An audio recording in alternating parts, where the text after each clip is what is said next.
Last week we learned that the box office for Star Wars has not been kind. Lucasfilm has indeed lost money. We did that through tax filings at the United Kingdom, tracking those down and the code names for the productions. Now we have learned that the toy side of Star Wars, the merchandise side, is also dropping. We brought that forth over the weekend with an exclusive video with exclusive information.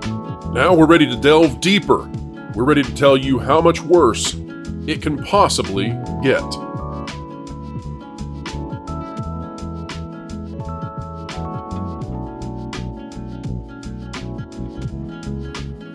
Over the weekend, we did an exclusive report here on the WDW Pro channel, bringing forth to all of you the latest allegations in terms of the collapse of Star Wars merchandise and beyond. We're talking about Disney now, not just Star Wars. Today is part 2 as we continue to dive into what has happened.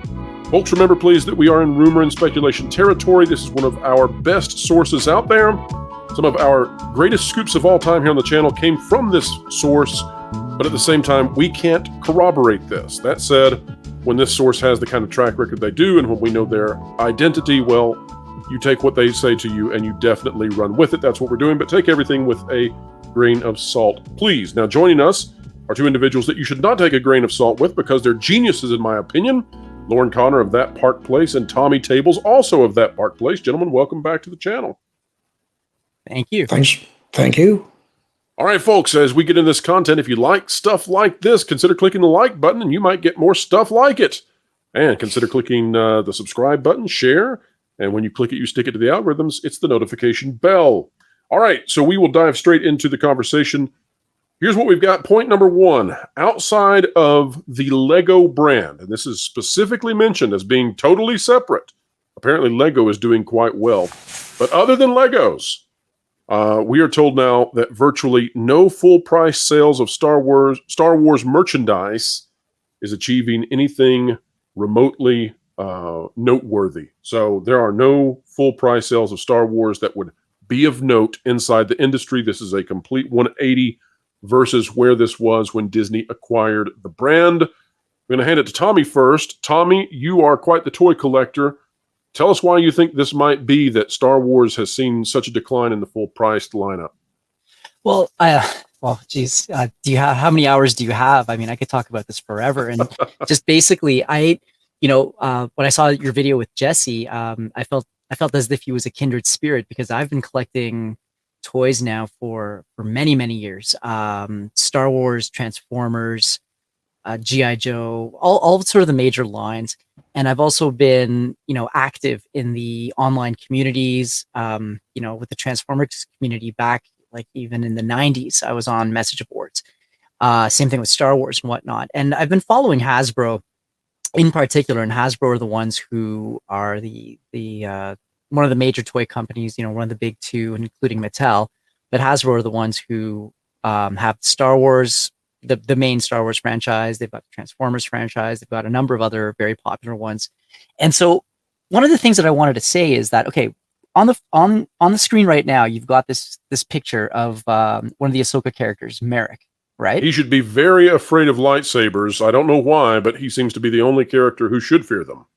Yeah. And so where I'm going with this right now, and one of the reasons I think Hasbro has seen diminished returns in its sales with Star Wars figures is the fact that when George Lucas first licensed out the products, they were in a 3.75-inch scale. They were small figures. They were around the size of G.I. Joe figures, if anyone is aware.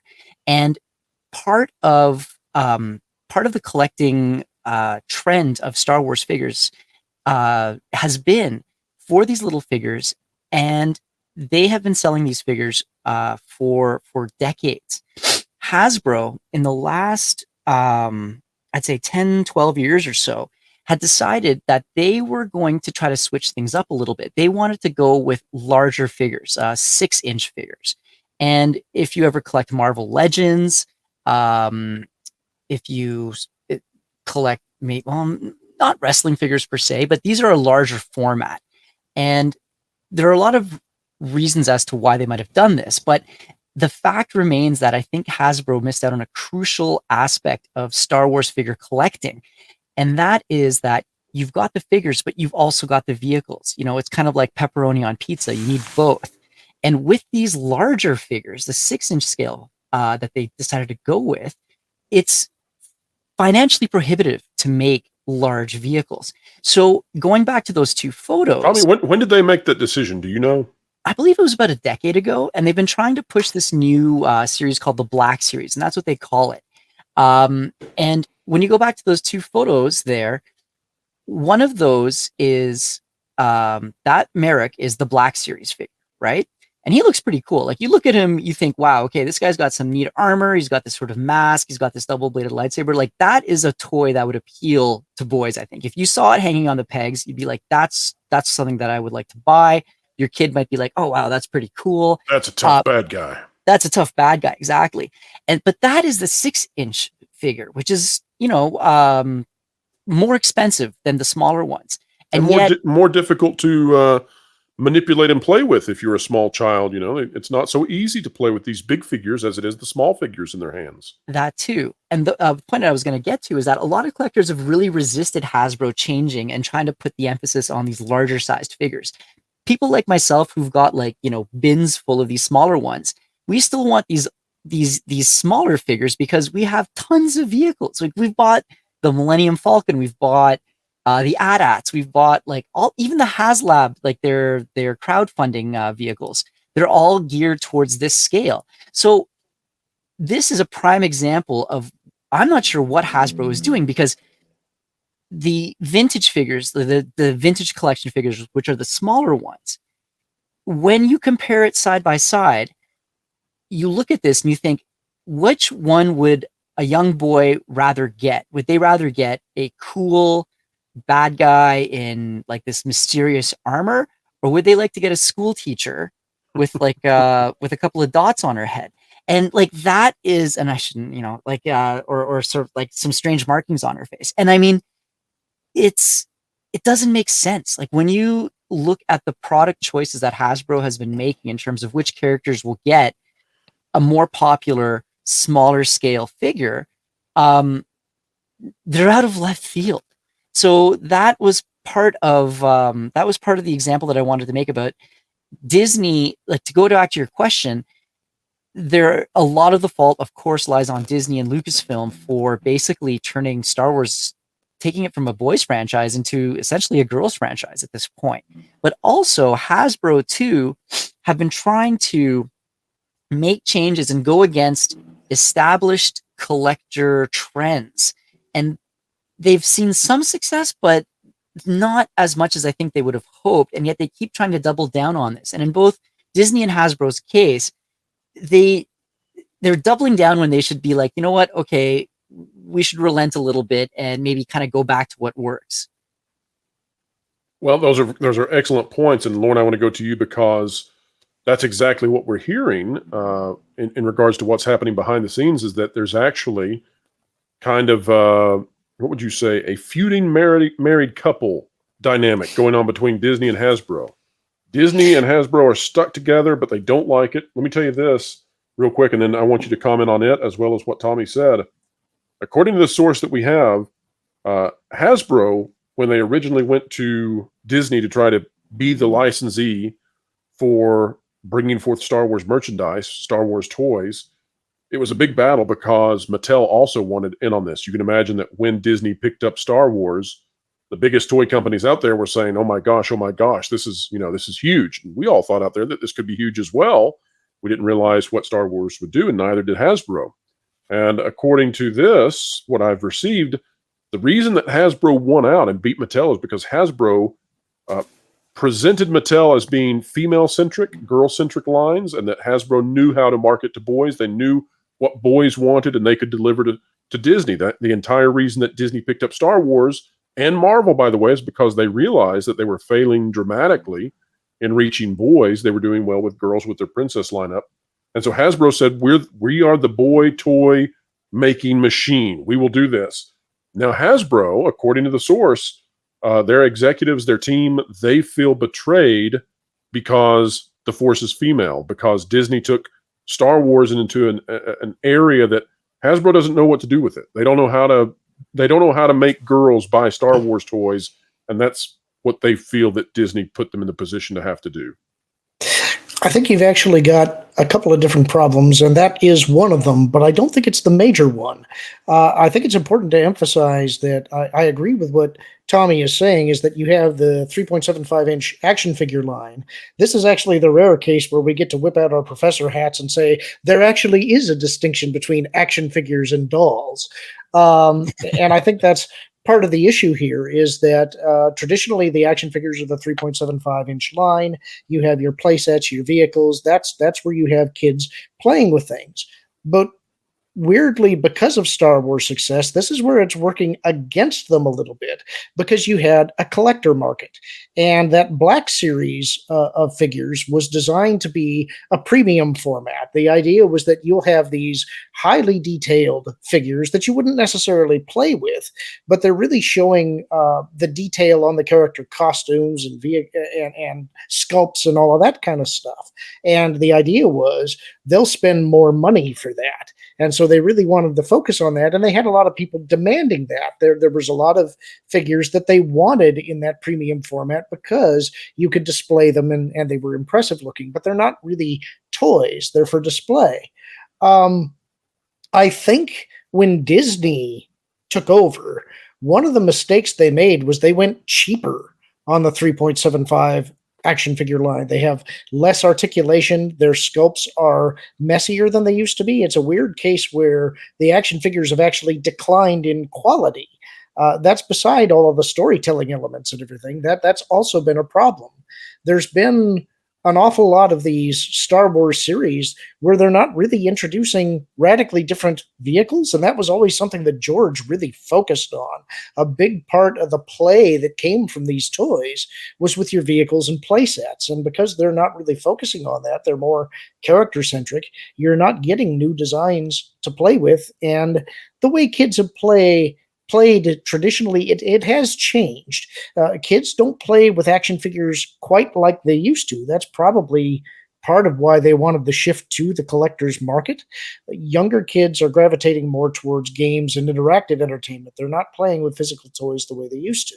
Which, by the way, I think is probably a problem. I mean, not just in terms of, for Star Wars. I think kids on screens versus handling items in their hands and role playing in that way. We should be careful as a society here, because kids have been role playing with little bits of twine and string and leaves or whatever, making little characters out of that for all the time that we can remember back into human history and prehistory. So beware of this. Tread carefully, folks, on that one. If you're parenting, make sure those kids have items in their hands to toy around with and play with. Yeah, I think that had Disney focused more on the vehicles and playsets, the more male-centric toys, they'd be a lot more successful. But I think the decline in quality of the 3.75 action line was also a big mistake, because the modern toys look like garbage compared to the stuff that we used to get. And I think that was just, they're trying to emphasize the higher price point of the more detailed figures, but that just goes to the collector's market, which is small compared to the action figure market. Although, Lauren, sorry, go ahead. No, go ahead, Tommy. Go ahead. Well, I was just going to say, one of the common refrains that I heard in the fandom for literally decades was always that the collectors didn't matter. It was the kids.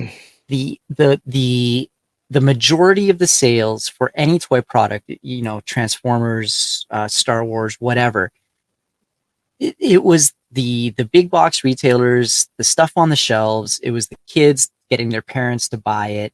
That was where the money was coming from. And the collectors made up a tiny, tiny little portion of it. And now that has changed. Like I believe it was the 2020 shareholders report, or maybe around that time, Hasbro finally acknowledged the fact that, yes, collectors are making up more and more of their audience, their purchasing audience, essentially. And they acknowledged that there has been a decline in children purchases of these sort of common boy brands, and more on the collectors, which I think could, like Warren said, explains a bit of the Black Series, but at the same time is sort of I would view that as a as a misreading of what collectors actually want.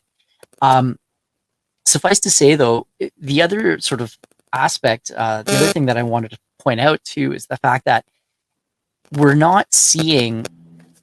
So what you just said, Pro, doesn't surprise me. That Lucasfilm doesn't want to see any benchmarks. They don't want to see any comparisons about how Well, these. let's actually get to that, Tommy. You're Sure. referencing what we mentioned prior to going live with the video. So that's sort of our pre-recording banter. So it's great to go there. Let me bring it up to the audience so they're aware.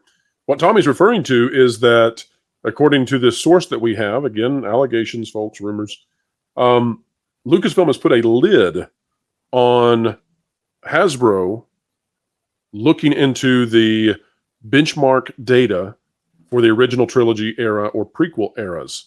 In fact, according to the source, Lucasfilm doesn't want Hasbro pulling numbers for anything past the last 3 years for Star Wars merchandise. They think that they quote unquote think that the original trilogy and prequel eras are of a bygone era, that they aren't relevant to toy sales today. And that's probably because, adjusted for inflation, and sometimes not even adjusted for inflation, they just dominate and decimate what Star Wars does today in terms of overall sales. But it is fascinating that Lucasfilm is doing, allegedly, everything they can to prevent the data from getting out there, comparing today to the times of the past. So go ahead, Tommy, on your thought. Well, sorry about that. I mean, I think you guys can tell how passionate I am about this stuff, and I'm jumping the gun a bit too quickly. But where I was going with this is that even if they don't want this data to be out there, what's happening with the Star Wars brand is plain to see to anyone who pays any attention to it, as Jesse was mentioning before. Right up until the Last Jedi. The Last Jedi had a little bit, but Rise of Skywalker did not. Right up until that point, every time a new Star Wars film came out, there was a massive marketing push. Like there was, they had the Episode 1 collection. And I remember, people lining up at Toys R Us when they were still around at midnight, going in and just, going crazy with all the Star Wars stuff that was released on this particular day. They did that for Episode 1, 2, and 3. They did it for The Force Awakens. That was supposed to be a huge marketing bonanza, and to some degree it worked. My recollection on The Last Jedi is that toy sales fell off an absolute cliff after that holiday season for The Last Jedi. They did. And so where I'm going with this is that Rise of Skywalker was the first time Hasbro did not anchor a toy line around a major Star Wars movie. There's a reason for that, though, and that's because the movie was in such flux that they didn't know what they could produce. Yeah. That movie got hacked and rewritten multiple times. They did not have a plan. Well, let's talk about what the ramifications of not having a plan might be. This is the final point that we can make known. And folks, if you've not seen the original video where we talk about the things that we've learned through this source, I highly recommend going and watching it. It's very fascinating in terms of the actual numbers. This is the last thing, though, in this series that we can really reveal that is safe to reveal, can't be tracked back to this individual. And, we never put our sources in danger, and we're so pleased that sources come to us. But allegedly, Marvel and Star Wars were, in the beginning, a very big boon for Disney in terms of reaching out to boys.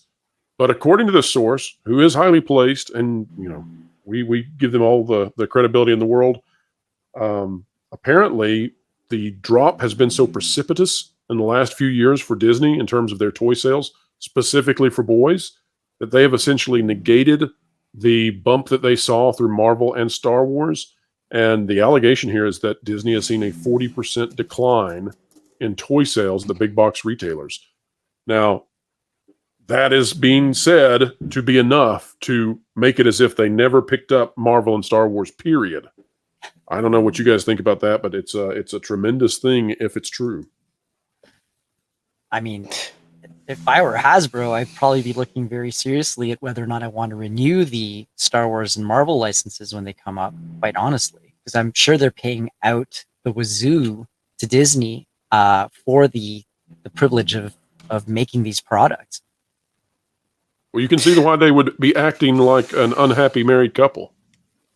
My guess is that licensing cost is probably being reduced because remember when the new movies were coming out, Lucasfilm, Disney strong-armed theaters for a greater ticket split, and especially for The Last Jedi, and that really burned a lot of theaters because it had a longer runtime, so they couldn't get as many butts in seats as they normally would, and theater owners were not happy about that after the fact.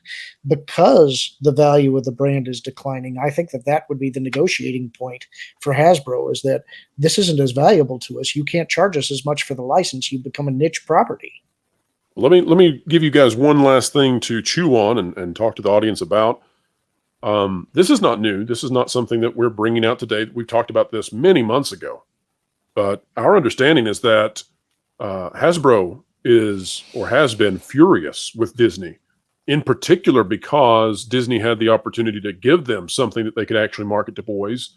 They wanted Grogu, Baby Yoda, to actually get to be Luke's apprentice, his Padawan, and that would have given them the opportunity then to put him in a new costume and give him a lightsaber and put Luke packaged, young Luke packaged with Baby Yoda, and they were exceedingly happy. And then that rug was pulled out from underneath them. And, from everything I know, that was sort of the point where they were just enraged at what Disney has done to Star Wars. And you got to think, when Kathleen Kennedy comes out in the most recent Star Wars Celebration and she declares that there's going to be another Rey movie, you got to think that the merchandising partners have got to just be absolutely livid, just livid, because you've already put them through the ringer, with these characters. Daisy Ridley, lovely person. The character of Rey, not selling, and you don't have to look any further than the fact that they can't keep a hotel open that stars Rey. And now you're going to make these third parties run this same merchandise scheme again. It's not going to work. And so, gentlemen, what do you think about that? That, Disney had the chance to move this back into being boy centric, or at least something that appealed to boys, and they refused. They didn't want to. Well, that continues to be the case even with Ahsoka. They're clearly pushing this particular narrative line. But I mean, for me, none of this is really surprising when we're talking about the numbers. There's been two giant bellwethers when it comes to Star Wars merchandising, I believe, that signaled how things were going. One was a couple of years ago when an executive at Gentle Giant came out and basically said, without saying, that yeah, we still sell the classic stuff, but nobody's interested in this new stuff. And I would bet that's when Disney started selling Hasbro, you're not going to be doing these comparisons. Right. Put a lid on that. Yeah. The other one is the HasLab Riva lightsaber. Hasbro, with their other properties, they've been very good with HasLab for catering to what the fans want. They got almost as many of those. They have Rose Ticos in landfills. When you cannot sell a lightsaber to Star Wars fans, you're in trouble. That is a giant, giant red flag. And I think that says everything that you need to say about the merchandising. Tommy, a lot of people would say now, here are grown men talking about toys. Give me a break. I'm just telling you, there's going to be people out there who say that. But we're not here to tell folks out there, you should be a toy collector. That's not what this video is about. This video is about that, even down to the point that Disney went back in and digitized the sales for the original trilogy of Star Wars before they purchased Lucasfilm. The merchandise side of this was a huge component. I mean, it's the biggest component of Disney buying this brand. So you might think it's the box office. No, it is the toys. It is the merch. This was enormous. This is what made George Lucas into a multi-billionaire. They have killed that. They have killed it. And, it's amazing, because if you're looking for the livelihood, the health of this franchise, look no further than the toys. And this is an individual who has reached out to us on multiple occasions with great information.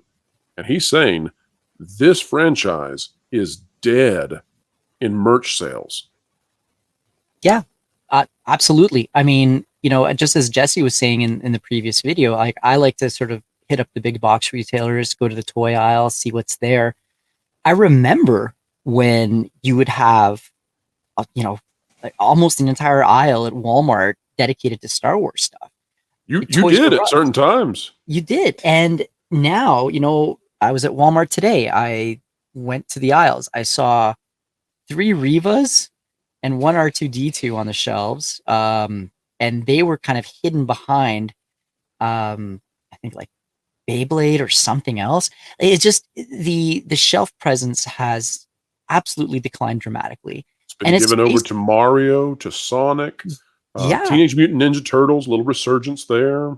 and it's basically because Disney and Lucasfilm are not giving Hasbro anything to work with, essentially. And like it's they're the products, the new movies, the new TV shows, they don't have those memorable moments that make people want to go back and rewatch them, and that make people want to get action figures of, for example, that one guy in Empire Strikes Back running from a Cloud City with essentially an ice cream maker under his arm, like Wilro Hood.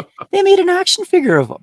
Right. And so you're telling me that, and I bet anything that action figure probably sold more than the Ray action figure that they've made recently. Tommy, to go back to what this source says, and folks, I mean, there is a large amount of information that we have that we can't talk about in this video or any video because we have to protect identity. But I will say this, Tommy, you're exactly right about the demand that once existed. What we're told in part of this communication is that back in the original trilogy era, they could not ship these action figures fast enough. They couldn't. Like they were doing everything they could to ship them. They were taking on demand orders where they would get to them eventually and ship them to the big box retailers, but they couldn't ship them at the time because they were just overwhelmed. You're talking about massive entire crates, right? Entire crates of just Han Solo arriving, just Han Solo. So you better believe they were shipping every character they could because they were like, this is a gold mine. And to your point, Tommy, which I think is a really good point, think about the cantina scene in A New Hope.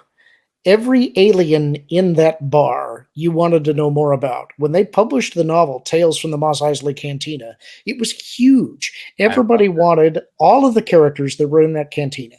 Can you think of a single extra character that you saw in the sequel trilogy that you're curious about, that you wonder what they were doing, what their backstory was? Can you think of one from the sequel trilogy? Just that freaking lightsaber, man. I want to know about that hilt they promised and they never told. So I want to know about the story for another day, man. They never got back to it. Or why C-3PO's arm was red. Oh Lord, that was told in the comic. They did tell that in the comic, which is probably not sufficient. But anyway, folks, one takeaway from this video I would say is, when you look at some of these other huge properties out there, you might think of like Netflix as having such success with One Piece. They've had such success with Wednesday. They've had great success with Stranger Things, and we could go on and on. The difference is that those franchises are not merchandised in any stratosphere approximating what Star Wars was. The reason Disney bought Marvel and the reason they bought Star Wars is they could sell toys, and they could sell a lot of toys. And the fact that they have not only killed these franchises at the box office, Marvel, I think, is still viable if they produce something that's really good. But the reason that they have annihilated them at the box office, we could talk about what they've done to them on Disney Plus shows. But if you want to look at the biggest financial hit that the company has taken in terms of what these franchises can do, it's the toys. And we're here to start telling the truth about that and say, this is not a good day for Disney. All right, Lauren, where can people find you on this great, big, beautiful web out there? You can find me at that Park Place. I've written several articles there. You can find me at Lauren Connor on X, and you can find me at Lauren Connor 9030 on YouTube. And Tommy, where can we find you? Well, I've written a couple of articles too, and I've got another one cooking up. I've also been doing some really fantastic member spotlights with some really fantastic members. And if here. I'm going to put that plug out saying that if there are people who are listening to this who do want to have another spotlight, reach out, let us know. We'd be very happy to hear your story. And I've got to say that last conversation that I had with Lauren and Joshua about Galaxy's Edge, I thought that was just great. It was sort of seeing two titans kind of going at it, which was fantastic. That's right. it was so amazing. We put it out as an actual video. I think that's the first time ever on the channel that we put out a video that largely did not have me in it. Now, there's exclusive member videos that are like that all the time, but it was so amazing that I could not withhold it from the public. It had to be seen. I also want to say thank you to both of you. You guys have been you've been featured on That Park Place, the YouTube channel, and that channel has exploded out of the gate. It is doing amazing, and we just want to thank all of the viewers out there who have helped in making that channel be what it is. We're so excited, and we are overwhelmingly pleased with the idea of actually creating an entertainment news network on YouTube that is free of the corporate narratives and spin. So, gentlemen, thank you again for being here. Folks, if you like content like this, consider clicking the like button, share, subscribe. When you click it, you stick it to the algorithms. It's the notification bell. The conversation here has come to a close, but the commentary begins. Drop a comment down below. Tell us what you think. Tell us what you believe is going on with the toy lines, both Marvel and with Star Wars. You're also free to talk about what we discussed in the first part of this ongoing series. We would love to hear your thoughts on it. Be on the lookout because Valiant Renegade also has the numbers for Disney Plus Star Wars live shows, sans The Mandalorian, which is not filmed in the UK, and I'm sure he's going to be bringing that information soon as we continue to bring the truth out about how much Star Wars has fallen under Lucasfilm. We don't do it because we hate it. We don't do it because we're black-pilled. We do it because we believe this is a franchise that could go somewhere again. Wherever you are and whatever you're doing, keep learning, keep growing, keep having fun. This is Wilton the Troll reporting for That's Park Place, and I'm surrounded by loving and adoring people who are peacefully trying to make sure that poor kids aren't cold in the winter. And just behind me, you can see a totally natural bonfire for baking cookies or making marshmallows. Yeah, so, Wilson, we really appreciate the effort and stuff, but we're looking for real and, accurate news reporting on That Park Place. So not like most news outlets, huh? No.